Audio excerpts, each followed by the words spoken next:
Data Simple, where we make the world of data effortless, relevant, and yes, even fun.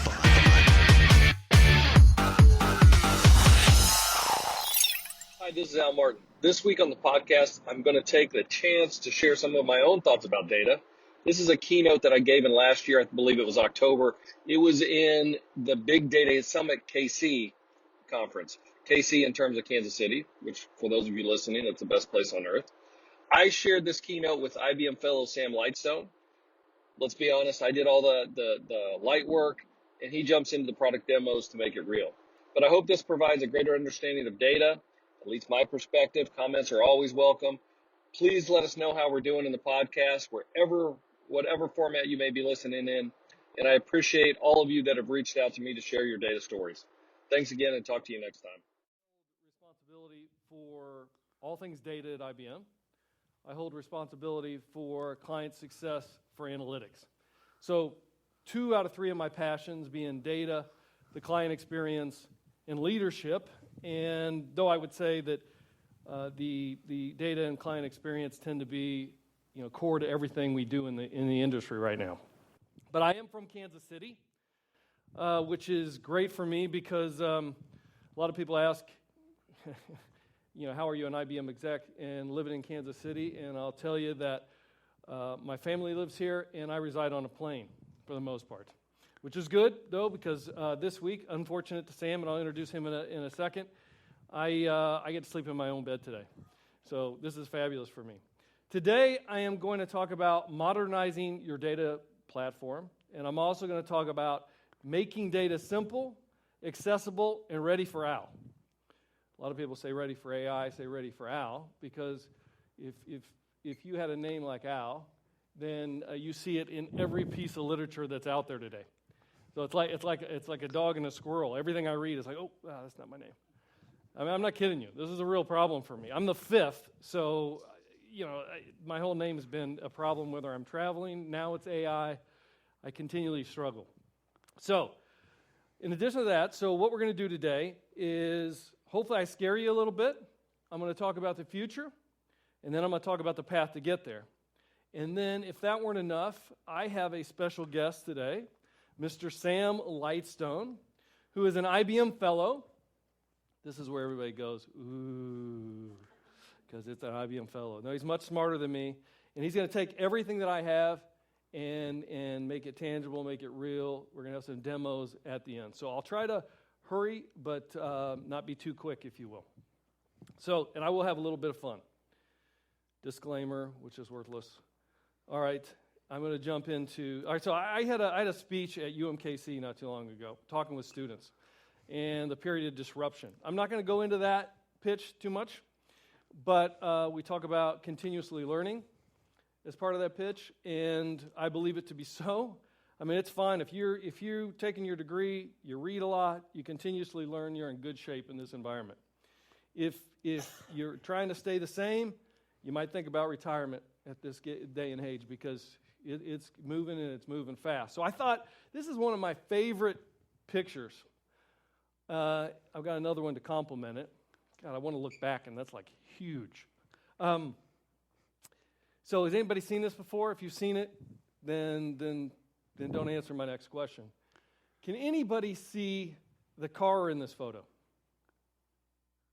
This is 1900 Fifth Avenue on Easter Sunday in New York.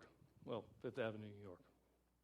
Can anybody see the car amongst all of the horse and buggies? Nobody? Kind of tough? I'll just point it out. Oh, how would I do here? I'll point it out for you. There it is. That is the one car among all the horse and buggies, 1900 on Easter 5th Avenue.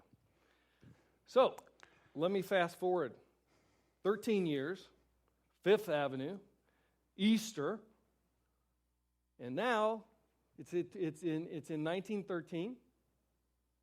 Now can you see the horse and buggy? Oh boy, what was that? It's right there. It's kind of hard to depict. Sorry, I don't have a clicker, so I'm going to go back and forth. If you guys do have a clicker, I'd appreciate it, because I like to walk a lot.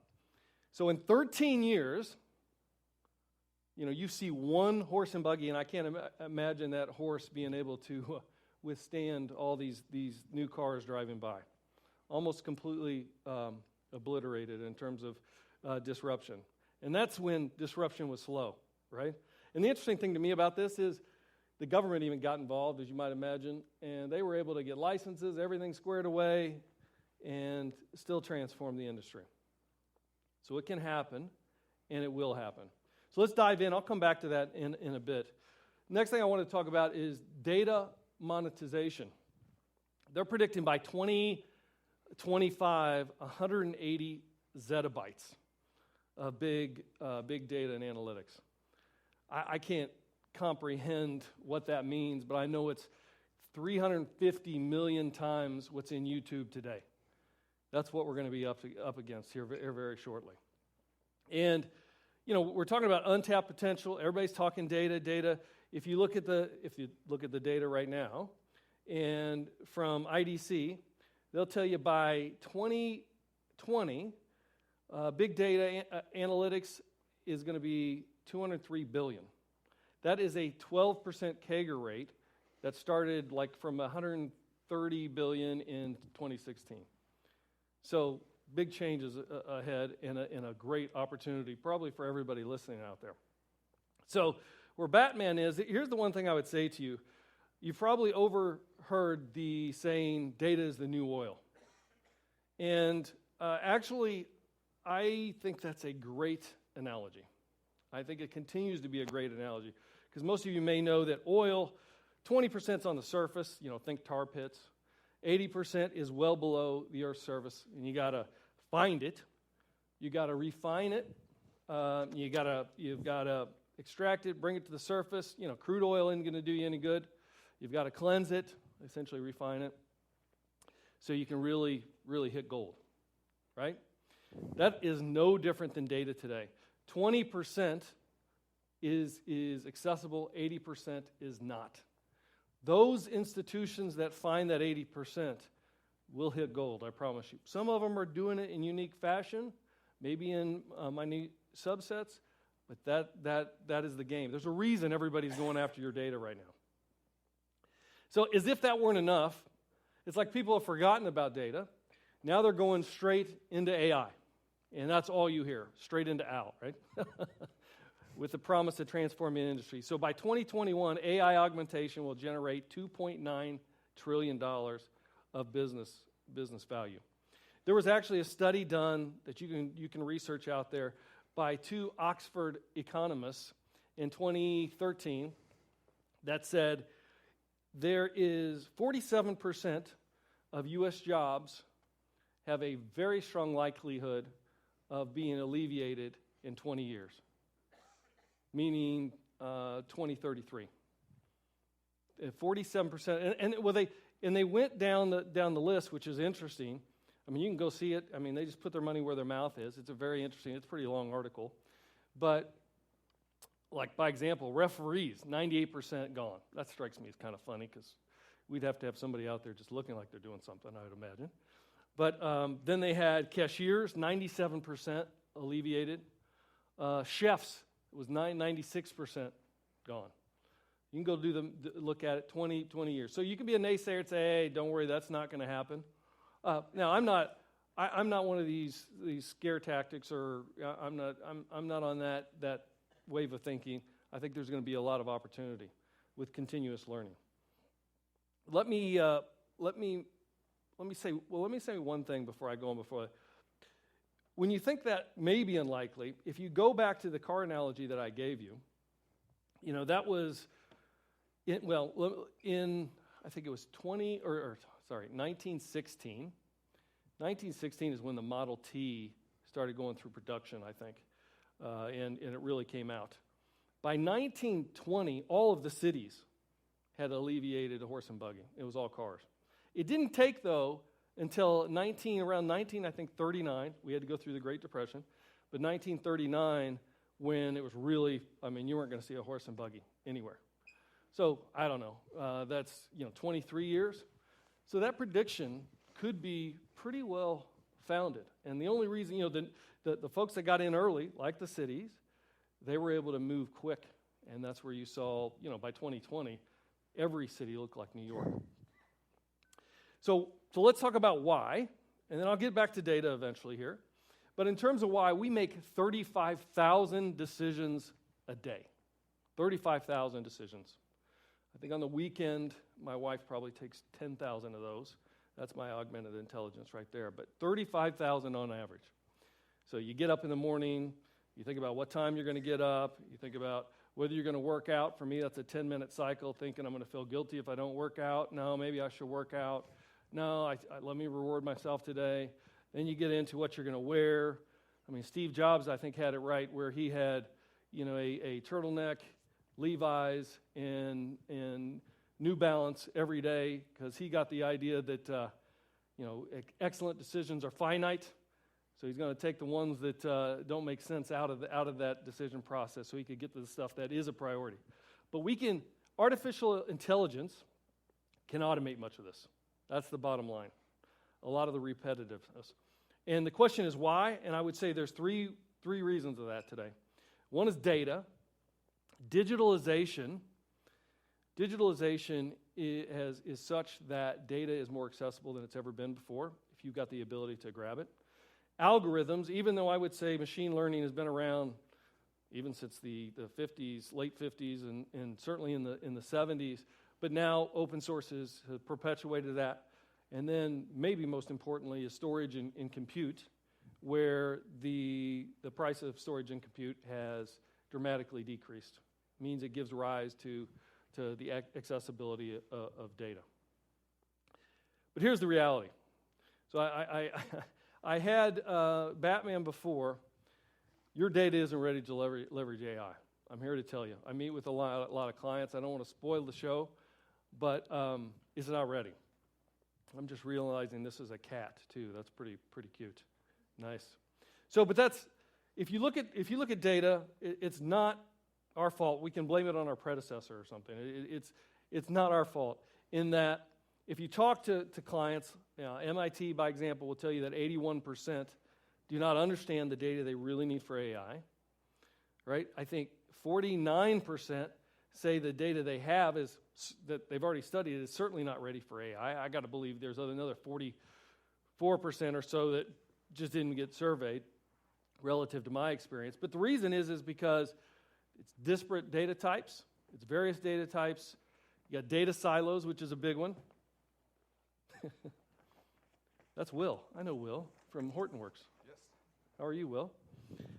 We met in Silicon Valley not long ago.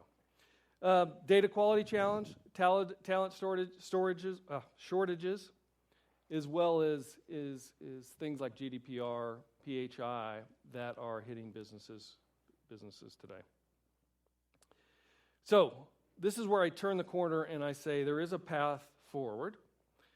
And I think it applies to C-suite executives or developers alike because everybody needs to get on the same frame of wavelength.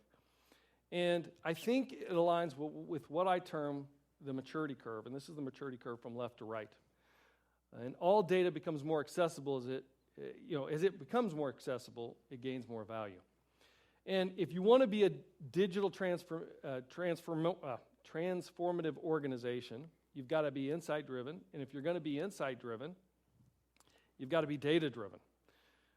Going from left to right, if I look at that quadrant, a lot of times I do this with 4 different quadrants, particularly if I'm meeting with a client, so I'm trying to determine where they are in their business cycle so that I can help them get to the right as quickly as possible. But, on the left side there, usually we're talking back office, ERP systems, you're trying to move them to warehousing, maybe transactional, maybe analytics, you're going into data lakes, you could be using Hadoop, so you can get sales forecast, you can get yield reports, and you do that through business intelligence, different reporting structures. But then if you really want to be data-driven, on top of all those moves, you've got to have a culture change that really breaks down silos in the business. One of the biggest problems I see today is sales doesn't talk to finance, finance doesn't talk to sales. I guess the power is in that data. When they start talking to one another, they've got a bigger corpus by which to make a decision. So you discover what, you discover why. Then you make that transition from data-driven to insight-driven, and you go into prediction. Not just the what and the why, but the prediction and optimizing towards outcomes. So essentially, this is where you make the transition over, and a lot of companies then will hire a CDO, Chief Data Officer, and you've got different personas that are coming in, like data engineer, data steward, data scientists, and others, and you're trying to automate everything. You collaborate, you've broken down those silos, and you're creating models that are used with some of your visualization technologies. That is a big leap. On the left side that I just got through talking about is spending money to save money. The right side is spending money to make money. Because magic starts to happen when you hit that final digital transformation, which is when you have data-driven business models. What you've done is taken those models, they're learning upon themselves, and they're pushing the envelope by which now you're actually becoming digitized and you're driving those outcomes, meaning no longer is your product process typically a one-time sell, but you're based on a subscription and really driving those outcomes. That's the path that I try to put clients on. Sometimes I start with one area or another. Sometimes I start with one model and we move them across the way. Others, they may want to live in just on the left side in the data-driven area. Most clients I talk to, if I ask them where they are, they come in pretty proud and they say, I'm way off to the right. We got it.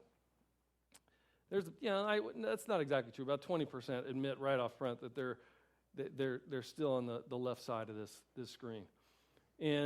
But the bottom line is everybody turns out to be, at best, as you can see, I've got this little part that says most are here. There's someplace in the middle.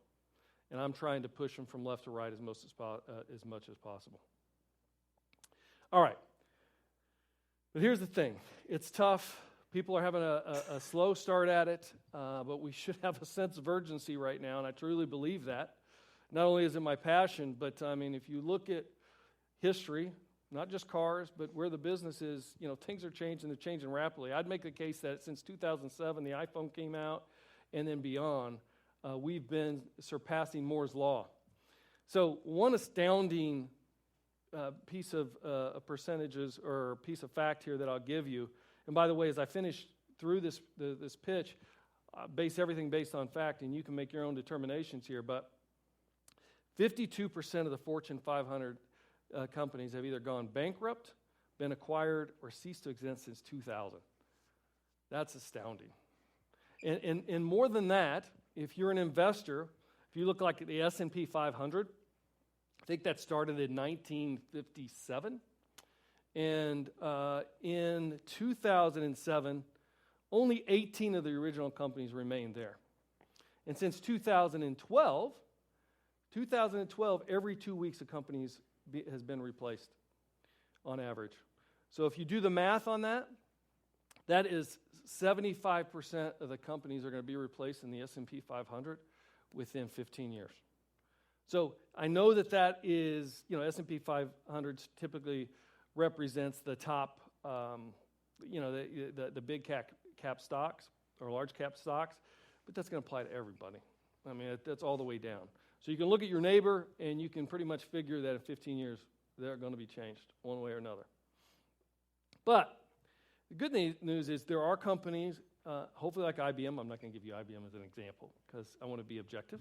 But there are many companies out there that are getting it done.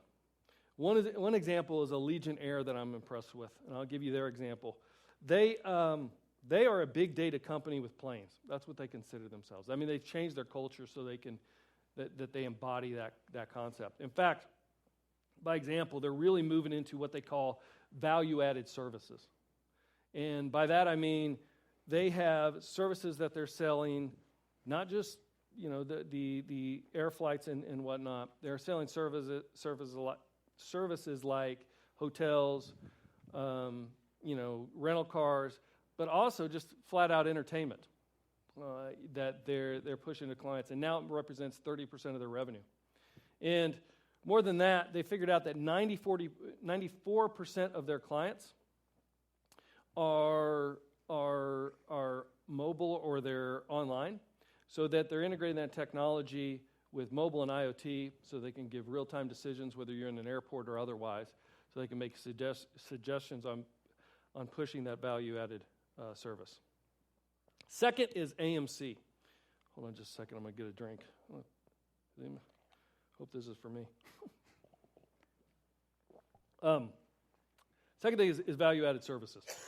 AMC. Lost my thought.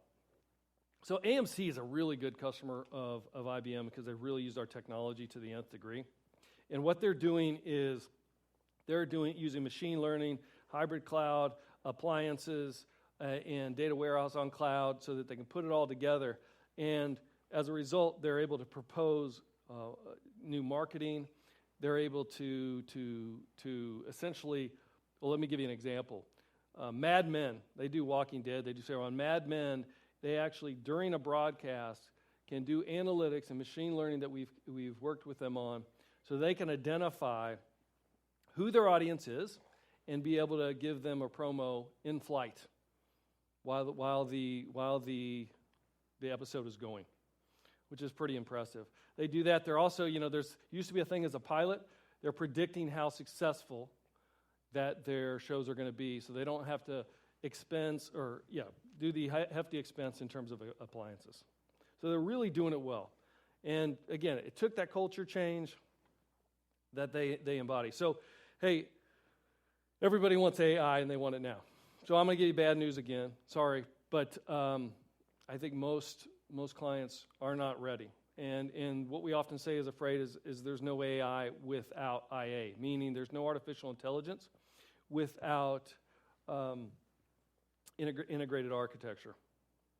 And so here's the best way I could describe it. And I'll give you the path that we work with clients, and I encourage everybody needs to be on a very similar path. And that is, it's what we call the ladder to AI. And to reverse engineer that, ultimately you're heading towards AI. That's what everybody's ambition is. But you can't do AI without machine learning. You can't do machine learning without analytics. You can't do analytics without governance. You can't do governance without having a great data infrastructure that sits at the premise, right? So let's talk a little bit more about that in terms of collecting data to start, and I'll go back up the ladder, if you will. I'm going to back it with fact, as I always do. 15% of organizations leverage data and analytics today, only 15%. This is what really kills me. 0.5% of all data is actually analyzed. There's a lot of data out there that isn't being even leveraged. And 80% is stored by corporations. That kind of ties to the 80%. That's the oil beneath the surface that many of us can't get to. And look, it's a 6-point strategy that we look at. To collect data, you got to have this comprehensive strategy, and this is the way we look at it. If you're going with any vendor, and would like you to go with AI or IBM if you'd like to, but if you go with any vendor, first of all, it's got to be multi-cloud. That means it's got to be, what we call private cloud and public cloud. And in fact, the statistics on that would show that 33% have a hybrid approach today. And by 2022, 85% will have a hybrid approach to their systems. That's just not enterprise, that's SMB just as well. All data, it means it can be structured, unstructured, transactional, analytical, no SQL. If you're looking at data platforms, it's got to be all different forms of data. It's got to be rest and in motion, so it'd be event-driven as well as traditional systems. Load and go mean you got to provision things very, very, very quickly. So to do that, it's got to be containerized. It's got to be in a microservices format. Cloud native, meaning it's elastic. And I would encourage you, if you're going to choose anybody, you make sure that you've got a separation of compute and storage. So you optimize. And then lastly, built-in AI. AI should be in everything that you do that's built in. So you can make smarter decisions. I'll talk a little bit about that in a moment. All right, so then let's work up the ladder in terms of organizing. Now, actually, I think data and organization, essentially governance, are the same or should be the same level, but I got to break it out so we can specifically talk to those components, right? First thing I would say is, as humans, we believe in most we see, even if it's fabricated or manipulated. If there's anything going on in the industry right now, I think hopefully most of you would agree with that. And the problem with visualization today is we've got, companies, including IBM, that do very good at visualization, but we tend to believe it. You got to make sure you have a very strong governance backing, or you don't know what you're looking at. I had visited a client, and I went back like 2 months later, and we had joked about this before, and he said, yeah. And then he came back and said, all right, I'm taking this to heart. And I said, what changed? And he said, hey, you told me to really drive cadence around my NPS and, what we're doing to reduce client churn. I said, yeah. He said, well, I thought our NPS was good. I started doing, as you say, went underneath the covers, looked at all the customer, what the customer feedback was, and I found that our marketing gentleman, who was motivated and or he was given a bonus based on NPS, was just taking 5 minutes in there to go in there and change the NPS number. And we thought it was good, and it's not so good, and now we have a good indication of why our churn is bad. And so then we started developing a plan after that, but it's simple things like that, right? So there's 2.5 quintillion bytes of data created, shared, and stored every day. 80% of the time for data scientists, maybe we have some in here, is spent either creating the data, or I should say collecting the data, which is about 20%, and then organizing the data is about 60%, which makes 80%. It means it only leaves them 20% to do their day job, the one they were hired for. 91% of organizations are not using their data effectively, and here's the kicker, 3.5 million. That's the average cost of a single data breach. That's up 23% in 2 years. That's how important governance is. So just like it's built on top of data, you got to be multi-cloud and all data, but you got to have cloud microservices, a rich set of microservices that are embedded in all you do. It's one good reason to go with a vendor like IBM, because we've got the technologies that cross the whole ladder such that you can embed a consistent layer of metadata. And speaking of metadata, it needs to be open so that it's essentially a platform that can be easily integrated with. It cannot be proprietary. If it's proprietary, you're ultimately going to hit a wall. And then it needs to be persona specific. In other words, the UI should tailor to a persona, whether it's a data scientist, data engineer, whatever, so you can create, manage, consume that metadata. And then finally, and it's going to be consistent that AI is built in just as well. So let's move up the ladder and talk about analyzing insights, right? This is where it actually gets fun. The way I look at going up the ladder so you hit analytics is that it's almost like a puzzle. So you've collected the data, you've organized the data, and you got this puzzle that's sitting there on the table. You've turned all the puzzle pieces up so you can see all the pieces. And then you say, the table's not big enough, so you move it to another table, you drop about 20 pieces, you pick all those up, you're sure and 100% that you've got all the data, all the pieces over there on the table that you need. You maybe have the outline, and now it's trying to figure out how to put things together. That's my analogy on analytics. So it's no different than looking at a picture like this, which is 1/3 that is missing. I don't know. I'm sure as a team we can figure out what that is. Anybody know what that is? The dog. Very good. You passed the test. You passed the test. Why is it not moving here? What can you see? All right, well, I don't know. There's supposed to be 2 different pictures. That's fine. So the interesting thing about that is oh, there it is. It's not on this. Oh, it just won't catch up. Anyway, it's a picture of a dog. Good work. So that seems intuitive, and it's kind of seems silly, but technically it's not a picture. Technically, it's not even a dog. It's 1.2 million pixels. That's what that is. But the amazing thing about the human brain is, in a matter of seconds, you just did a model. You just put it in your head. You looked at what you had to deal with, and you went and were able to identify what I was trying to communicate, which is a picture of a dog. So that seems intuitive, and it is.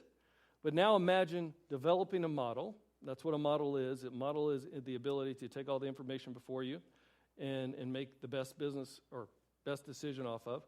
So imagine trying to get a computer to do that, to do what you just did. That's the challenge of creating a model, because you have a model and a recipe in your head. That's the only way you were able to identify that. That's what we're doing, and that's what we're getting to when we analyze data. So it's creating those models like I just described.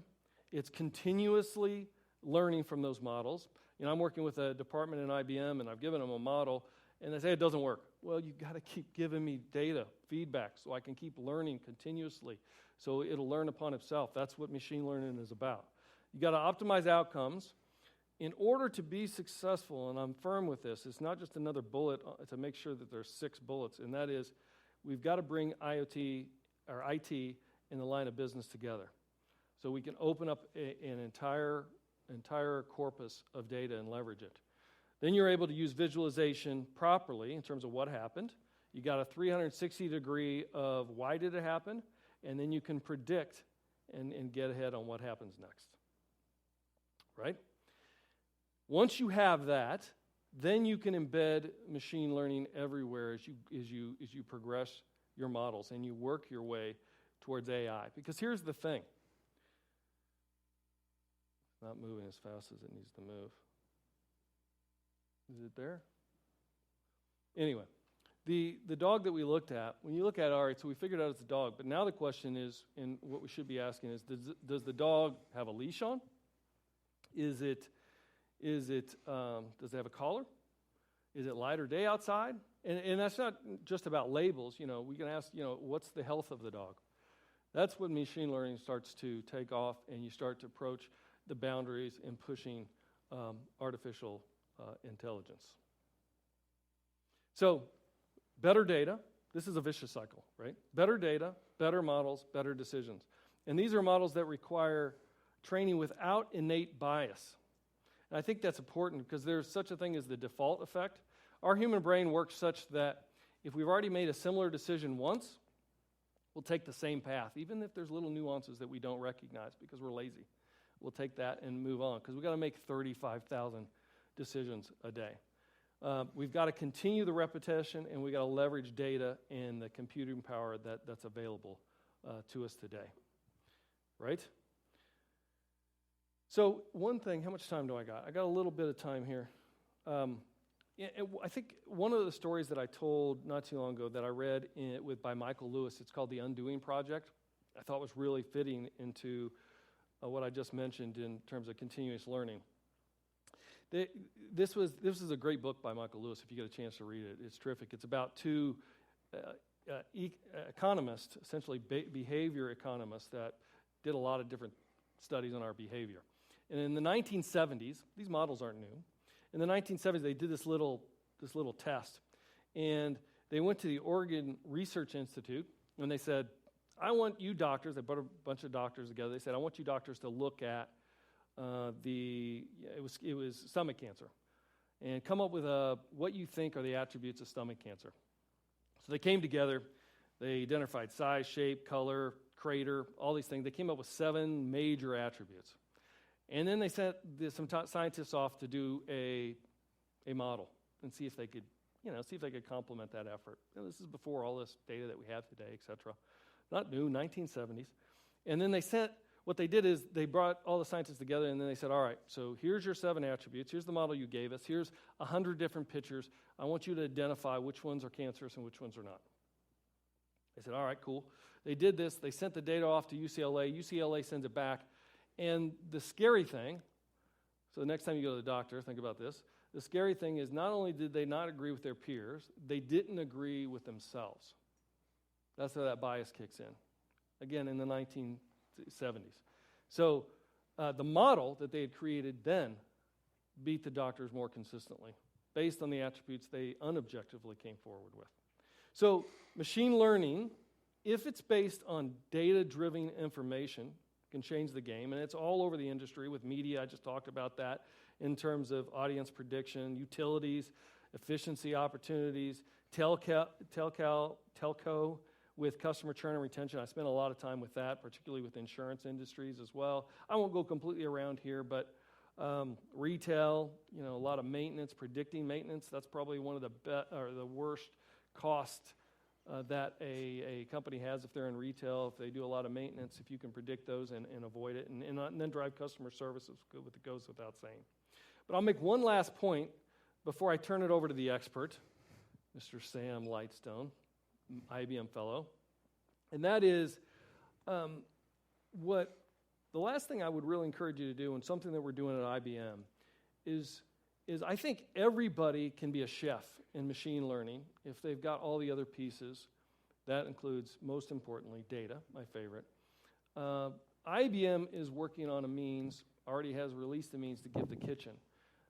Because we believe, if you have the recipe, if you have a meal kit, whatever you use, that you should be free to go work on that. You shouldn't have to go create the toaster, create the microwave, create the refrigerator. That should be inherent to what you're doing. And so what we've done is we've come out with what we call IBM Cloud Private for Data, ICP for Data.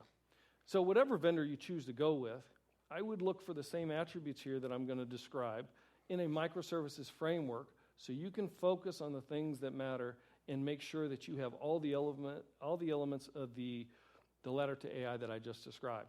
What ICP for Data is, IBM Cloud Private for Data, is meant for multiple personas like data engineers, data stewards, and data scientists. It's fully governed. That's that metadata across the entire stack. It's instantly provisioned with cloud services built on Kubernetes. You can collect data, you can organize data, you can analyze data. It's meant for the private cloud or the cloud. You can push different containers back and forth. So you've got the entire kitchen before you, and then you can just work on the recipe, which is machine learning and making sure that you're able to make sure that data is clean and secure. With that, I'm going to turn it over, and you're going to make this real, right? I hope so. That's the pressure you have on you. The only thing else I would promote, if you would, is that I've got a podcast that I do. It comes out once a week. It's called Making Data Simple, and a lot of times I bring in a lot of guests to talk about these concepts. You can see that I'm very open, and I push the boundaries, not trying to sell anything from an IBM standpoint, but trying to learn more about data myself. So I'd encourage you to take a listen and let me know what you think, and if you have different areas that you'd like us to bring onto the show, we'd be happy to do that. And with that, Mr. Sam Lightstone. Awesome. Thanks a lot, Al. Thanks, buddy. All right. He's awesome, by the way. He's one of the best vice presidents in IBM, in my opinion.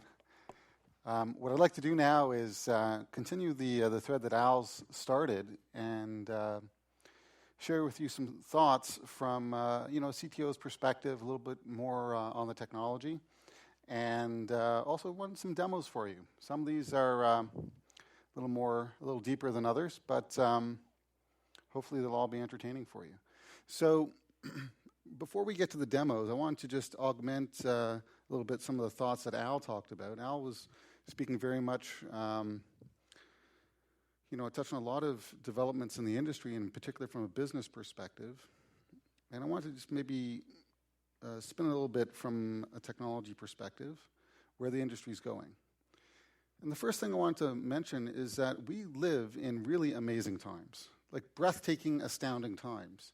But somehow, because of the way it's evolving, it's so subtle, we don't even realize it. I want to give you a few examples just to scratch the surface. Today, machine learning is being used in cancer care. Machine learning is being used to dive into hundreds of billions of chemical base pairs to study the genomics of cancer patients. It's being used to read through huge numbers, tens of millions of research papers that are being published by the medical research community.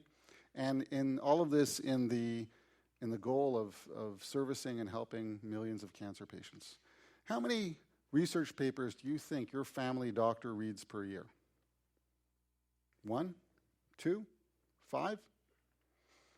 IBM's Watson computer reads 30,000 research papers an hour. That's a real number, 30,000 an hour. We don't see that in our daily lives, but it's there. It's real today. Self-driving cars. Sounds like something in the future you read about in the paper every day. Here's the fascinating thing. We think about self-driving cars as something for the future, maybe 5 years from now, 10 years from now. But self-driving cars are on the roads today. In San Francisco, in New York, on the streets of Beijing.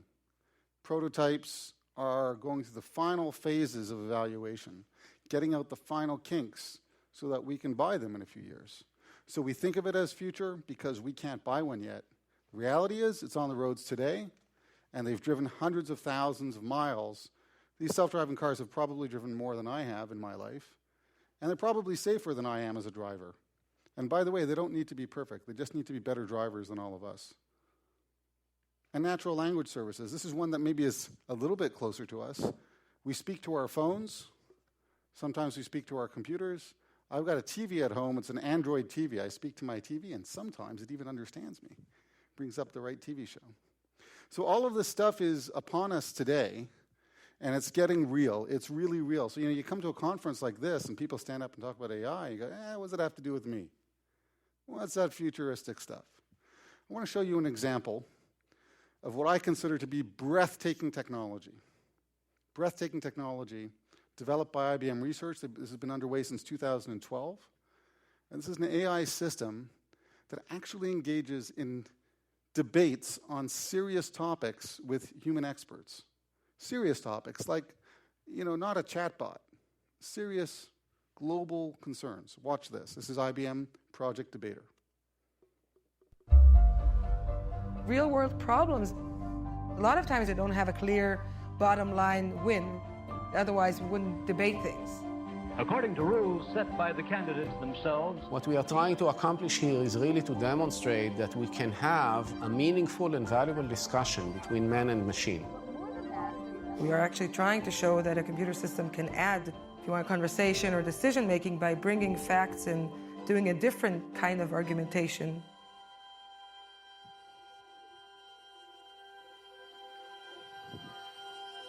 Hello, Dan.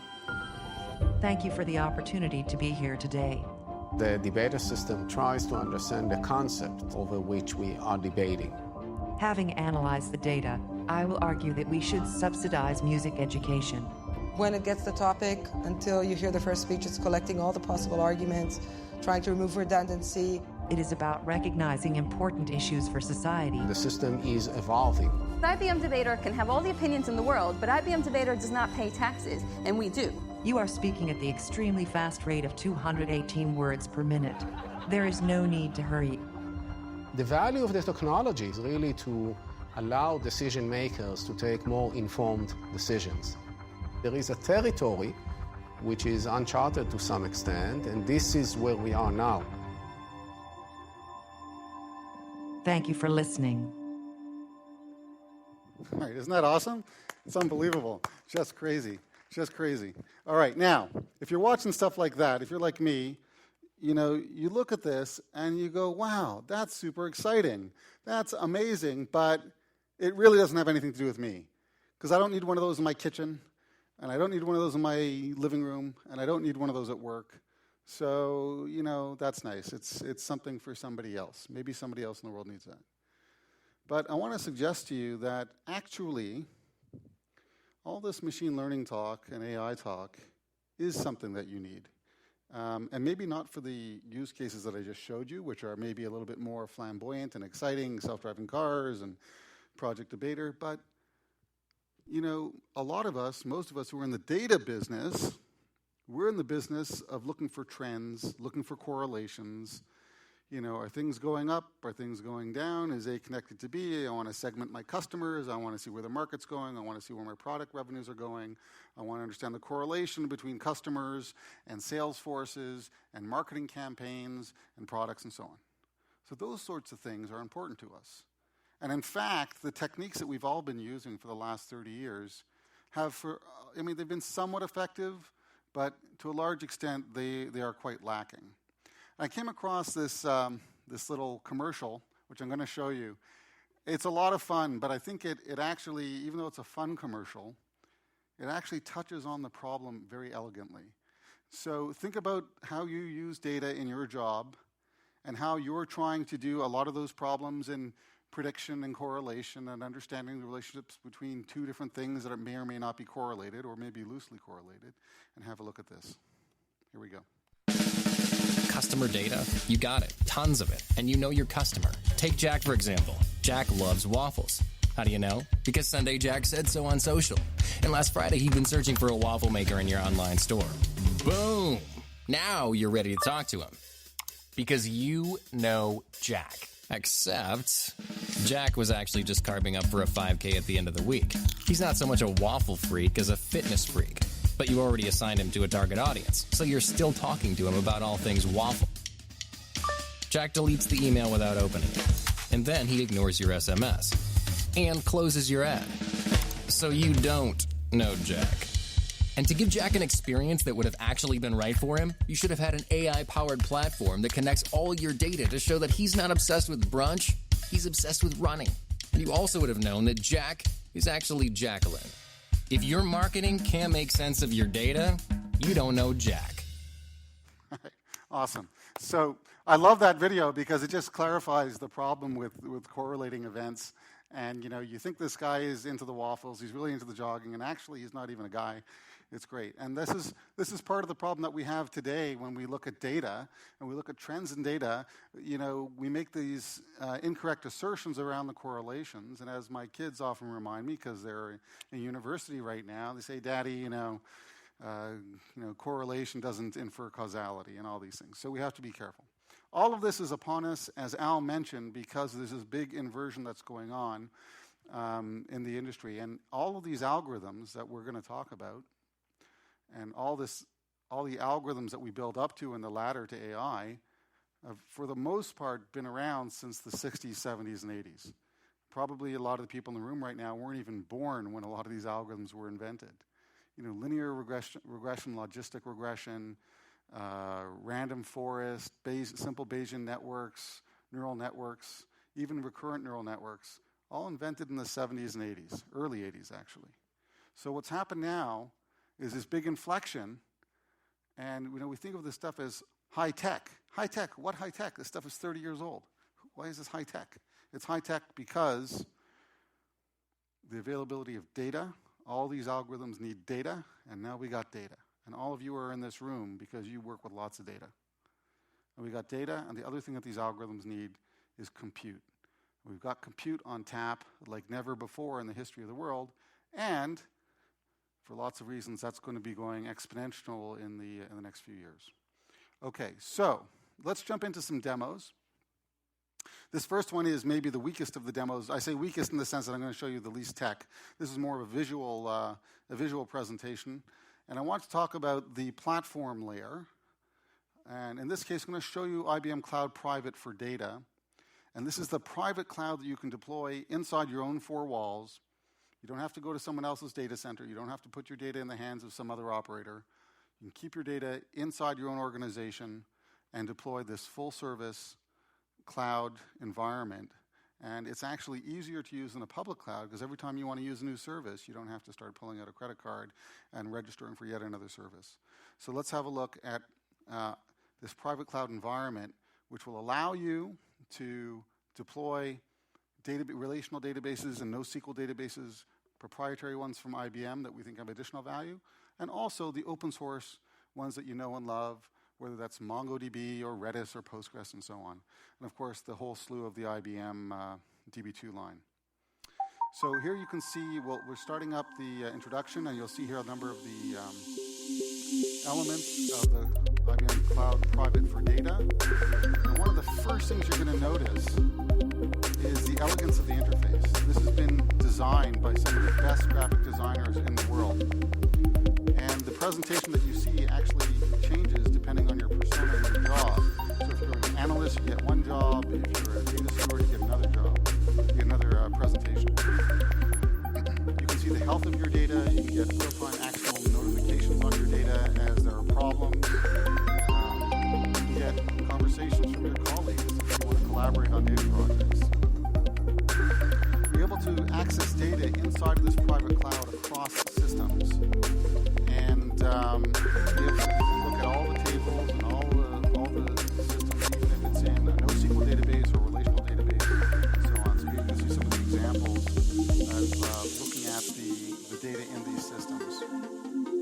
And once the data is in these systems and you can see them, you can begin to transform them and merge them. So here you can see a view looking at data in different columns of different databases, and you can begin to form data transformation pipelines in a graphical manner like this. So it's drag and drop, take the column from this table, take the column from that table, do this transformation, put it over here. Beautiful, elegant, graphical interface to transform your data. It comes with built-in machine learning environments like Jupyter Notebooks in our studio, and so on. So all the open source popular machine learning kit is available at your fingertips, and I'm going to go deeper on that in another demo. So that's a little bit about IBM Cloud Private for Data. To provision your databases and your data services, to provide security and governance, to provide you a view of the data, a view of the data quality, and a full suite of machine learning tools on top of that. And again, I'm going to have another demo where I'm going to actually show you some source code, and we'll go a little deeper. Now, one of the interesting things, people like to talk about public clouds and private clouds. That's all nice, but if you're like most companies, you can't simply take all of your data systems and move them en masse overnight from where they are blah to somewhere else blah. It's just too big a job. It'll take too long. There may be some systems that you're not allowed to move into a public cloud for policy reasons, security reasons, or maybe a certain line of business is not yet ready, or they don't have the manpower to move a system into a public cloud or a private cloud. So what do you do with that? And you got all these systems. If you're a large company, you have systems all over the world, maybe hundreds of data systems, and of all different kinds and shapes and vendors. So how do you get on this ladder to AI when your data is spread all over the world? So to address that particular problem, we're very proud to tell you today about a new technology that we're about to deliver on November 9th called data virtualization. And the idea of data virtualization is to give you the ability to see all of your data that's on premises in standalone systems or in a private cloud or outside of your organization in public clouds of various vendors, data that's sitting in databases and repositories of all kinds and shapes, Oracle and SQL Server and DB2 and Netezza and MongoDB and Redis, all this data in all these different places around the world, and be able to have access to it and see it and control control the security on it and query it at once.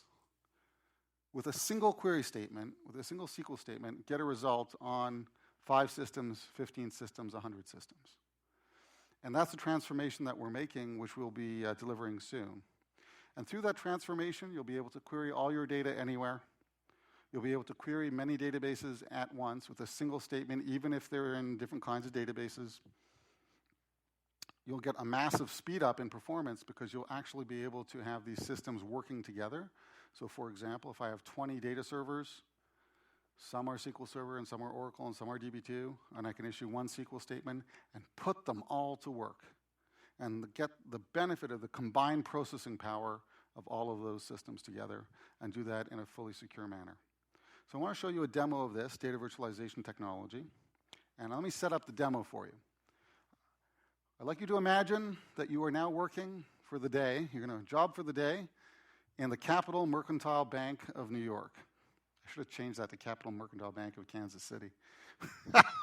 But Eric, Capital Mercantile Bank of New York. They got branches all over the world, and they store their data in 3 data centers around the world: in Hursley, California, in Toronto, Canada, and in San Jose, California. And the data, for historical reasons, happens to be a mishmash of databases, including MySQL, Informix, and DB2. Now, everything I'm going to show you in this demo is real and actually was set up this way, except for one thing, which is there is no Capital Mercantile Bank of New York. The bank doesn't exist. Everything else in this demo is real. We really did set up 3 different data locations. We set up over 100 databases representing different branches of the bank. We stored the data in a mix of DB2, Informix, and MySQL in those 3 cities. And every one of these databases holds 2.5 years of data with 1,500 data points per day. And we'd like to see how we can virtualize across these over 100 databases and create a really simple ecosystem where now all of a sudden, for the first time, all this data is available on tap, suddenly available. It's like, bam. All right, let's watch the demo. Here we go. Data virtualization. Okay, so we're going to log into the data virtualization console, and the first thing it's going to do is it's going to bring up a view of all of our data sources. Every one of those circles represents a database at the Capital Mercantile Bank of New York. The bank is fake, the databases are real. There's over 100 of those circles because there's over 100 databases, and you'll see a red dot in the middle. That's the service node. So applications connect into that red dot, and they think they're connecting into a single database. They have no idea. The application doesn't need to know that there's 100 plus databases there. Okay, so now let's go to the data view, and it'll show us the kinds of databases we have, and you'll see indeed there's a mix of DB2, Informix, and MySQL, and we could scroll down. It would show us all 130 some databases that are in this demonstration. Now let's go to the SQL editor, which is one of the panels in the console, and run some SQL.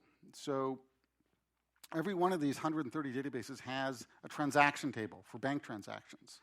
And here we have a SQL statement that's going to execute and query the bank transactions table to find out how many transactions were run at each day of the bank. And within 4 seconds, I mean, you probably missed it, within 4 seconds we got a result over 100 databases, just like that.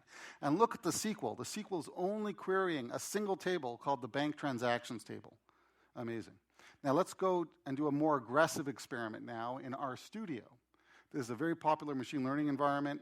We're going to connect in with a JDBC connection and connect into the data virtualization service. It looks like it thinks it's connecting to a single database, and it's going to issue this fairly complicated SQL statement that's going to generate a number of aggregates and doing a grouping operation and store the result in a data frame. And once we got the data in a data frame, we could do all kinds of machine learning with it. We could do graphing and so on.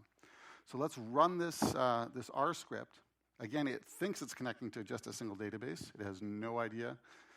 It's querying that bank transactions table again, and within 16 seconds, it's going to return and give us a view, a 2.5-year view of transactions at the bank, showing us revenue, average transaction size, and the number of transactions as they varied over time across those 2.5 years. Isn't that amazing?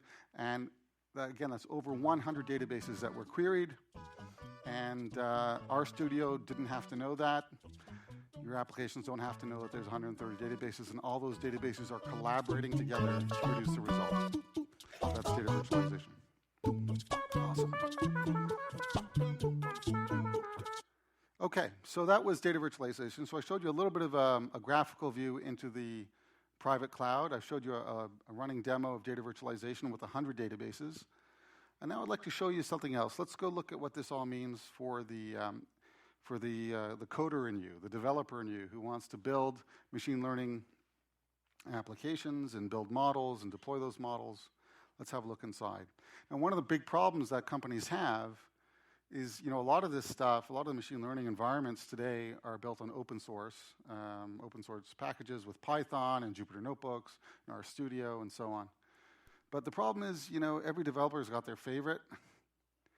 And if you have a team of data scientists, most companies don't have one data scientist. They have 3, 4, 5, 20, and everybody's got their favorite kit. And this guy's doing one thing, and that guy's doing something else, and how the heck do they get access to the data? So let's have a look at how the Watson Studio technology, which is part of the IBM Cloud Private for Data, it's the machine learning layer of IBM Cloud Private for Data. Let's see how this helps with this collaboration problem while still focusing and enabling you with the open source packages that you know and love. So let's watch this. Here we go. Watson Studio for Coders. Okay, so everything in Watson Studio is organized around this concept of projects. You have a project, and one or more data scientists can collaborate on that project. And when you log into the community page of Watson Studio, the first thing you see is a whole collection of sample projects and sample notebooks for Jupyter Zeppelin and RStudio that you can use as templates and examples, especially if you're relatively new to data science. So let's go open one of these projects. We have a project that's pre-set up here, and we're going to open that up, and it will show us, we'll open up the Jupyter Notebook, and you'll see this is what the projects include, all of these assets for the data sources and the notebooks, the R scripts, and so on. But we're going to open up a particular Jupyter Notebook that is a machine learning project for credit card evaluation. So you're going to use this if somebody calls you up and you want to know if this customer is likely to be a good candidate or a bad candidate for credit, you'll be able to use this machine learning model. The first thing it's going to do is load some libraries like scikit and Brunel and so on. And then the next thing that the script is going to do, the Jupyter Notebook is going to do, is it's going to load a CSV file with some training data. And we can see some stats on the training data here. It gives you some metadata about what's in that CSV file, and a little sample of the columns.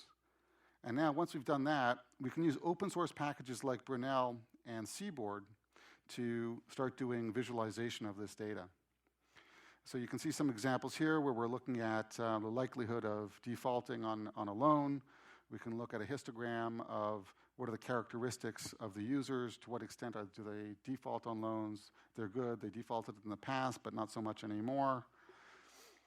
We can start looking at more statistical elements, like what's the mean amount of money that they default on. They get to a certain threshold, $5,000, can't pay anymore. What's the mean, what's the standard deviation on that default?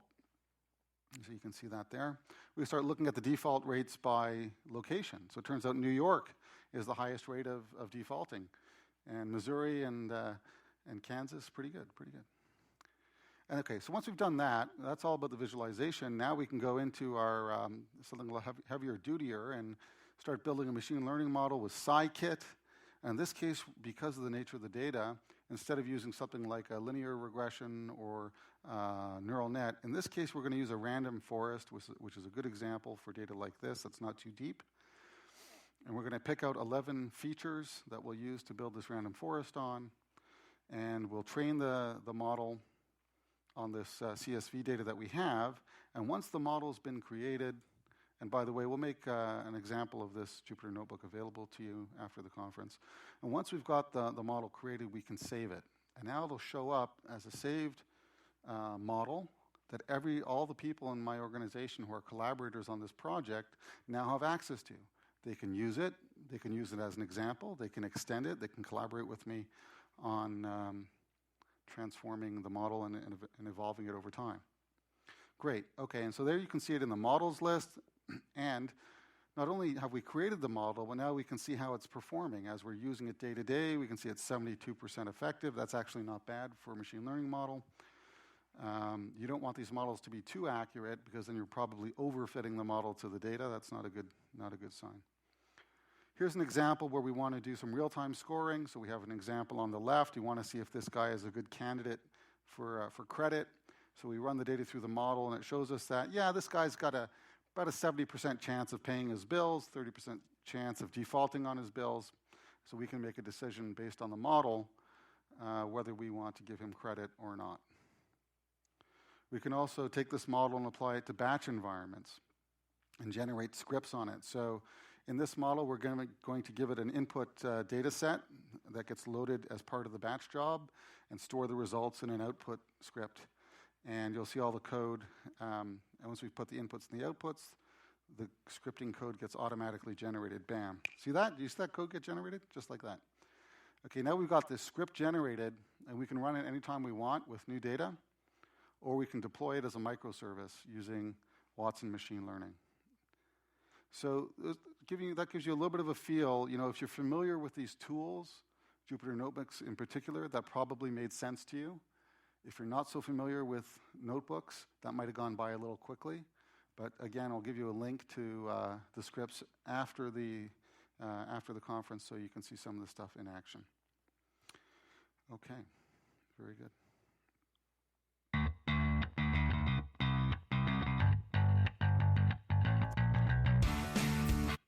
All right, so I want to go to one more demo in the context of the application developer. The previous demo was really showing you about building models and deploying models on their own. But, you know, really the holy grail of all this stuff, the philosopher's stone, is to push the analytics as close to the data as possible. And the data itself is sitting usually in a repository, like a relational database. So one of the technologies that we've been exploring in our research team is, can we find ways to build these models automatically and allow you to invoke them directly in SQL, so they're actually running inside of the database. I'm going to show you an example of this right now. And in this example, we're going to be using the example of a neural network. A neural network is a software mechanism to model what your brain does. Your brain is a collection of 100 billion neurons. Every one of those neurons connects to about 1,000 others. And through the neural network of your brain, you're able to form memories, to reason, and to learn. And that's exactly what we want to achieve in software artificial neural networks, which look a lot less interesting. They look something like this in code, at least conceptually. But these neural networks really aim to achieve much the same goal as the neural networks of your brain. And there are actually many different kinds of neural networks, recurrent neural networks and deep feed-forward neural networks and so on. There's a whole bunch of them. In this model, we want to use a deep feed-forward neural network to mine your data for things like similarity matching, dissimilarity matching, and so on. To make this work, we will build an unsupervised machine learning model over your data on the columns of interest, the columns you tell us are of interest. So let's say you want to know about similarity matching for a particular situation. You tell us, hey, have a look at these columns and these tables. That's all you have to tell us. We will go and infer the machine learning model from that. And once the model is built, you can then invoke it directly from SQL. So I'm going to show you an example right now of just how powerful this can be. It sounds, I guess, kind of geeky and SQL and machine learning, but let's see practically how much this can help. So in this example, we're going to look specifically at the topic of similarity matching. Is A similar to B? How similar are two things in data? So for example, how similar do I look to Al? Well, we're both middle-aged, both kind of, you know. We look a little bit similar, but how similar? Can we score that? Can we evaluate that? Can we put that into real math? And a little bit like that example earlier where we had the picture of the dog that was somewhat splotchy, machine learning models can do a pretty good job at filling in the blanks. Now, you could do a lot of this without machine learning, and the way that people historically have done similarity matching in SQL is with range predicates. So you run a SQL statement, and let's say I'm looking for somebody. I'm trying to find a person with certain attributes. You know, I know the guy's about 50 years old, and he's about 6 feet tall. I could kind of look for that in SQL, plus or minus. You know, look for a guy who's 60 years old, plus or minus 5 years. Look for someone who's 6 feet tall, plus or minus a few inches. I'm using these range predicates, you know, plus or minus.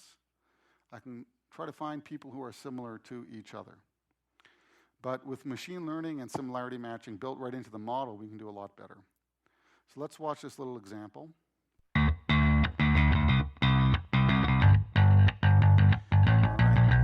In this example,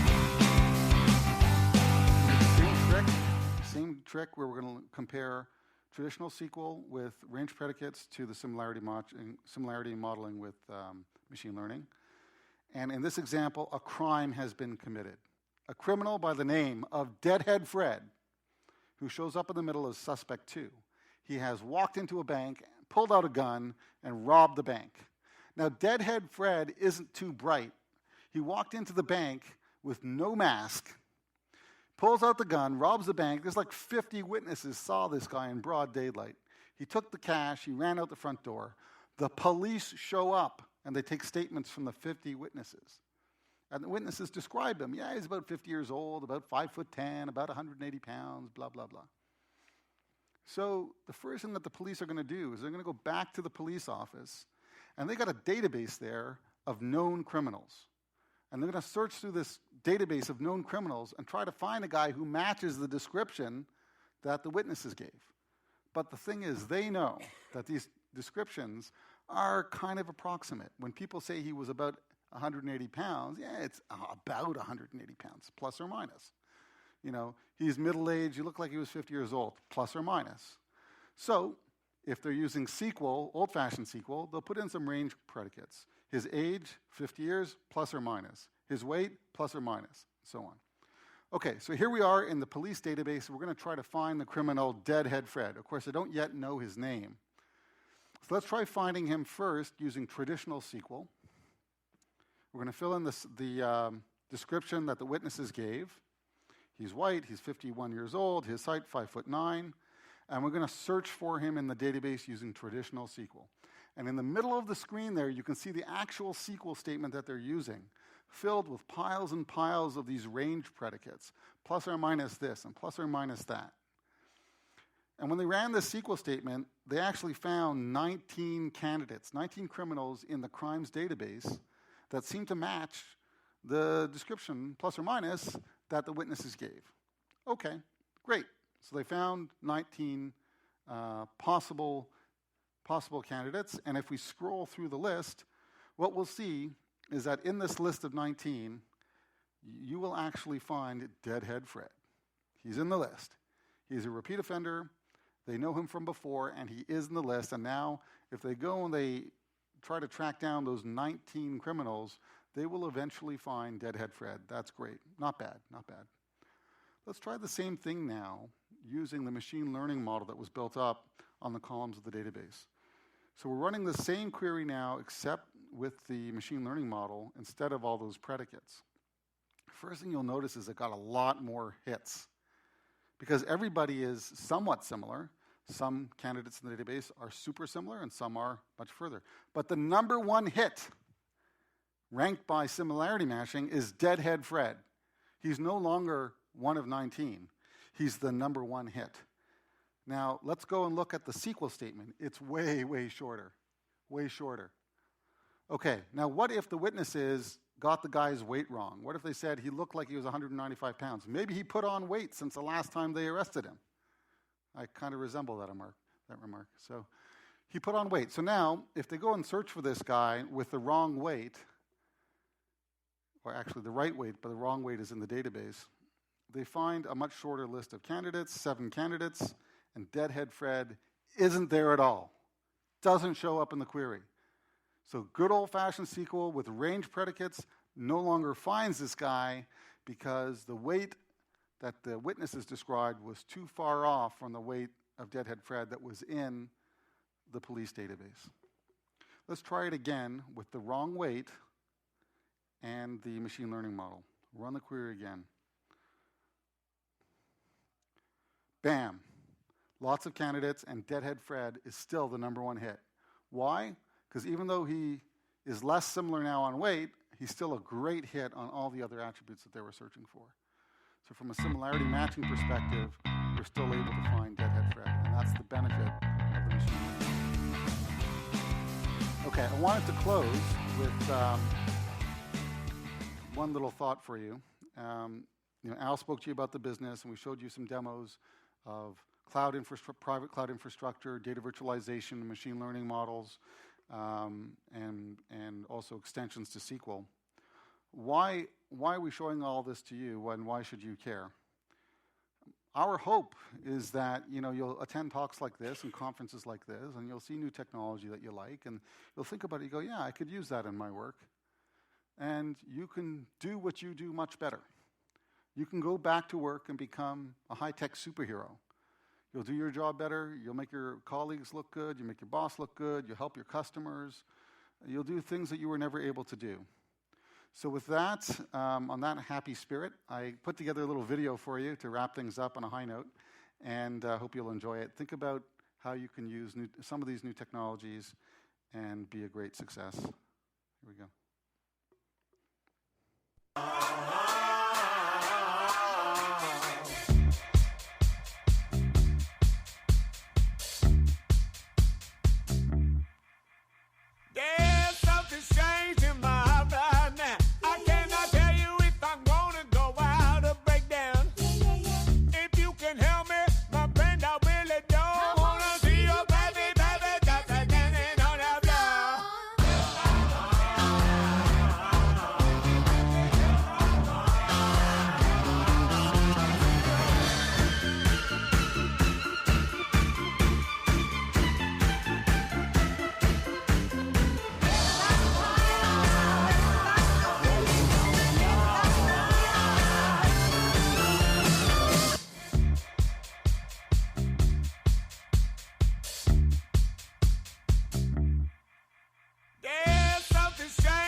All right, very good. So listen, guys, I'm going to turn it back over to Al to wrap up.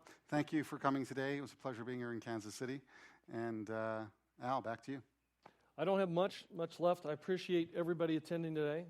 Again, in my hometown, so you let me sleep in my bed for once. I appreciate that. And but we've included information. I think this is the last slide, right, that we put together. The last one just has your name and contact stuff. Oh, okay. Well, this is the last slide that I really wanted to get you, so you can take access to all the information that we presented.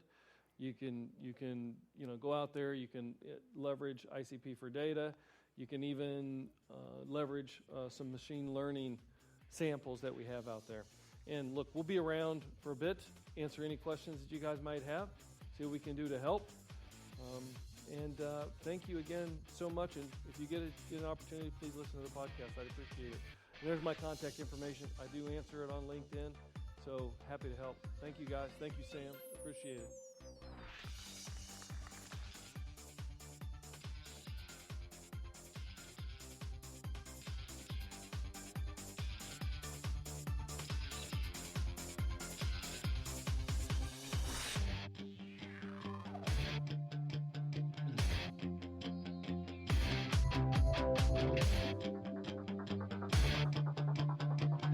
Thanks for listening to the Making Data Simple podcast, where we make data fun. Be sure to visit IBMBigDataHub.com/podcasts to access the show notes and uncover even more great episodes. Remember, the views expressed here are those of the host and its guests, and do not necessarily represent the views of IBM. Until next time, over and out.